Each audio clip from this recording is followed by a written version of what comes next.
ഉത്തർപ്രദേശിനെ ഇന്ത്യയുടെ രാഷ്ട്രീയ തലസ്ഥാനം എന്ന് പറയാം. കാരണം ഉത്തർപ്രദേശിലെ രാഷ്ട്രീയം ചലിക്കുന്നതിനനുസരിച്ചാണ് ദേശീയ രാഷ്ട്രീയം രൂപപ്പെടുന്നത്.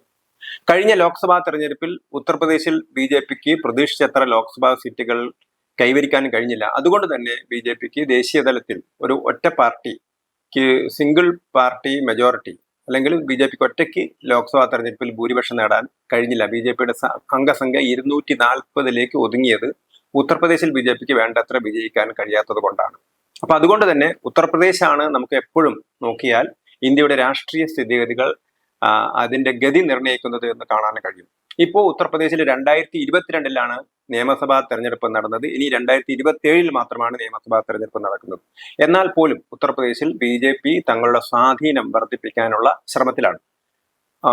ഉത്തർപ്രദേശിലെ രാഷ്ട്രീയം എന്ന് പറയുന്നത് പലപ്പോഴും ജാതി മത സമവാക്യങ്ങളെ അടിസ്ഥാനപ്പെടുത്തിയിട്ടുള്ളതാണ്. ഇന്ത്യയിലെ മറ്റു പല സംസ്ഥാനങ്ങളും അങ്ങനെയാണ്, പക്ഷേ ഉത്തർപ്രദേശിൽ അത് കൂടുതലാണ്. പ്രത്യേകിച്ച് പരമ്പരാഗതമായിട്ട് സമാജ്വാദി പാർട്ടി, അതേപോലെ തന്നെ വർഷങ്ങളായിട്ട് അവിടെ പ്രവർത്തിക്കുന്ന ബി.എസ്.പി ദളിതരുടെ ഇടയിൽ പ്രവർത്തിക്കുന്ന, അവർക്ക് ഭൂരിപക്ഷമുള്ള, അവരുടെ ഇടയിൽ സ്വാധീനമുള്ള ഒരു പാർട്ടിയാണ്.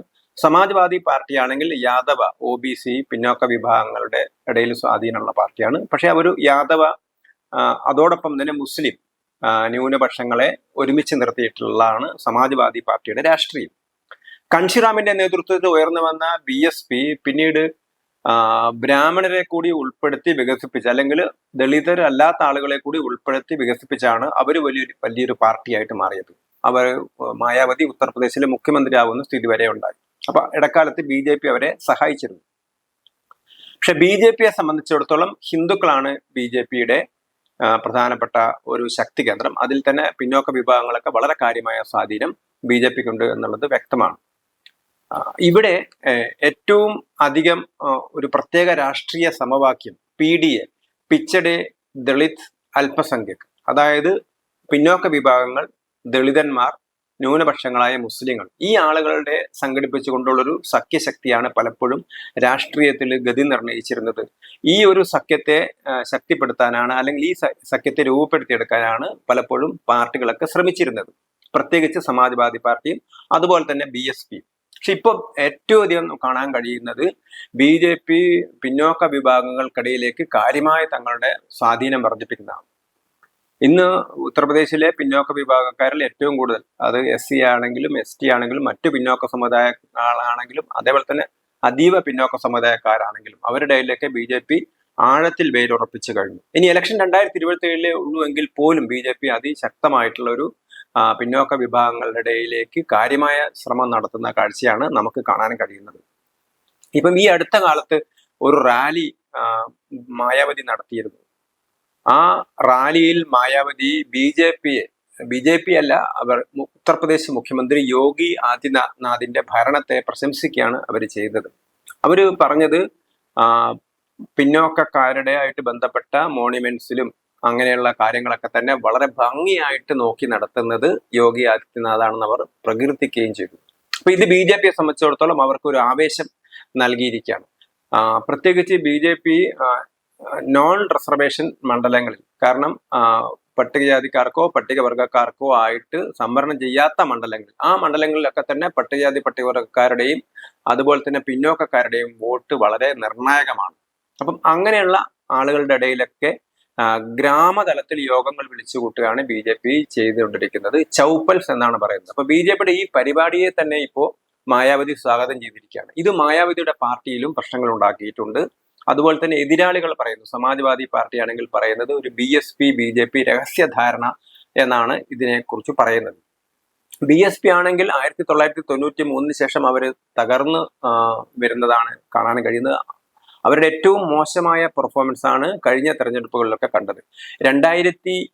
2022 നിയമസഭാ തെരഞ്ഞെടുപ്പിൽ ബി.എസ്.പിക്ക് കിട്ടിയത് 12.9% വോട്ട് മാത്രമാണ്. അതായത് ഏതാണ്ട് ഒറ്റയ്ക്ക് ഉത്തർപ്രദേശ് ഭരിച്ച പാർട്ടിയാണ്. പക്ഷെ അവർക്ക് 12.9% വോട്ട് മാത്രമാണ് കിട്ടിയത്. 2024 ലോക്സഭാ തെരഞ്ഞെടുപ്പിൽ വീണ്ടും അവർ താഴോട്ട് പോയി 9.86%. അതായത് 10% താഴെയാണ് ബി.എസ്.പിക്ക് അവിടെ വോട്ട് ബാങ്ക് ഉണ്ടായിരുന്നത്.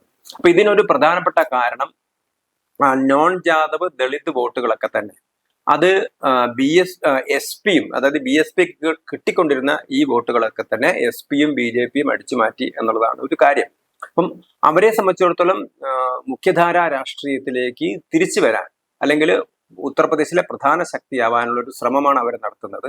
അവരുടെ സ്ട്രാറ്റജി അവരുടെ സ്വാധീനമുള്ള വിഭാഗങ്ങളിൽ അവർ പ്രചരണം നടത്തുക, അതിശക്തമായിട്ട് SP വിരോധം പ്രകടിപ്പിക്കുക, അങ്ങനെ പിന്നോക്കക്കാരുടെയും അതുപോലെ തന്നെ ദളിതരുടെയൊക്കെ സ്വാധീനം നേടിയെടുക്കാം. അങ്ങനെ പിന്നോക്കക്കാരും ദളിതരും അവരുടെ ഇടയിലും സ്വാധീനം നേടിയെടുത്ത് കഴിഞ്ഞാൽ പിന്നെ തങ്ങൾക്ക് നഷ്ടപ്പെട്ട മുസ്ലിം വോട്ടുകൾ, കാരണം BSP ഇപ്പം കുറച്ചു കാലങ്ങളായിട്ട് കാര്യമായിട്ട് മുസ്ലിം വോട്ട് കിട്ടുന്നില്ല, അങ്ങനെ ആ മുസ്ലിം വോട്ട് തിരിച്ചു പിടിക്കാൻ അവർക്ക് കഴിയും എന്നാണ് കരുതുന്നത്. പക്ഷെ BJPയെ സംബന്ധിച്ചിടത്തോളം BJP ഇതൊരു സുവർണ അവസരമായിട്ടാണ് അവർ കണക്കാക്കിയിരിക്കുന്നത്. കാരണം BSP മായാവതി BJPയെ പ്രകീർത്തിക്കുകയാണ്. അപ്പൊ ഇത് ഉപയോഗിച്ചുകൊണ്ട് കൂടുതൽ പിന്നോക്ക വിഭാഗങ്ങളിലേക്ക് കടന്നു ചെല്ലാൻ, കാരണം 317 മണ്ഡലങ്ങളാണ് നോൺ റിസർവ്ഡ് മണ്ഡലങ്ങൾ ഉള്ളത്, ബാക്കി മണ്ഡലങ്ങൾ മാത്രമാണ് റിസർവേഷൻ മണ്ഡലങ്ങൾ.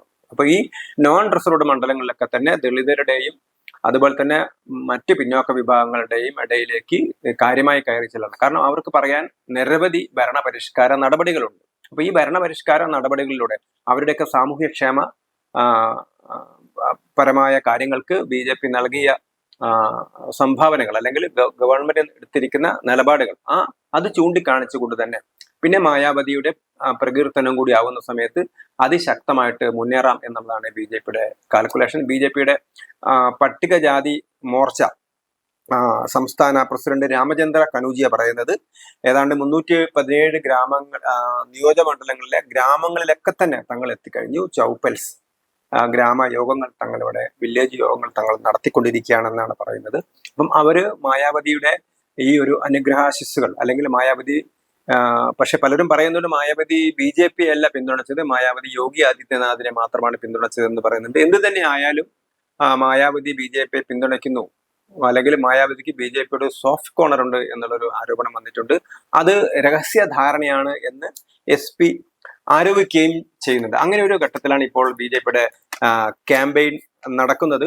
അവർ യോഗി ആദിത്യനാഥ് അതിനെ പ്രശംസിക്കുന്നു, അതിനെ പരമാവധി പ്രയോജനപ്പെടുത്താനാണ് BJP ചെയ്യുന്നത്. പക്ഷെ രാഷ്ട്രീയ നിരീക്ഷകരൊക്കെ പറയുന്ന ചില പർട്ടിക്കുലർ ആയിട്ടുള്ള ചില നടപടികളെ മാത്രമാണ് മായാവതി പ്രശംസിച്ചത് എന്നാണ് പറയുന്നത്. പക്ഷെ എങ്ങനെ പറഞ്ഞാലും അത് BJPക്ക് അനുകൂലമായിട്ടുള്ള സർട്ടിഫിക്കറ്റ് ആയിട്ടാണ് അവർ കരുതുന്നത്. അതുകൊണ്ട് തന്നെ തങ്ങളുടെ പരമ്പരാഗത മേഖലകളിൽ നിന്ന് കുറച്ചുകൂടി വ്യാപിച്ചുകൊണ്ട് പിന്നെ പിന്നോക്ക ജാതിക്കാരുടെ ഇടയിലും ദളിതരുടെ ഇടയിലേക്കുള്ള സ്വാധീനം കുറച്ചുകൂടി വർദ്ധിപ്പിക്കാനുള്ള ഒരു ശ്രമത്തിലാണ് ഉത്തർപ്രദേശിലെ BJP ചെയ്യുന്നത്. അത് 2027 കാരണം BJP വളരെ കാൽക്കുലേറ്റ് ചെയ്തിട്ടാണ് പോകുന്നത്. ഇനിയും നിയമസഭാ തെരഞ്ഞെടുപ്പിന് 2 വർഷമുണ്ട്. ആ സമയത്തിനുള്ളിൽ കുറച്ചുകൂടി സ്വാധീനമുണ്ടാക്കി തങ്ങളുടെ അജയ്യ ശക്തിയായി മാറാനുള്ള ഒരു ശ്രമമാണ് ഉത്തർപ്രദേശിലെ BJP ചെയ്യുന്നത്.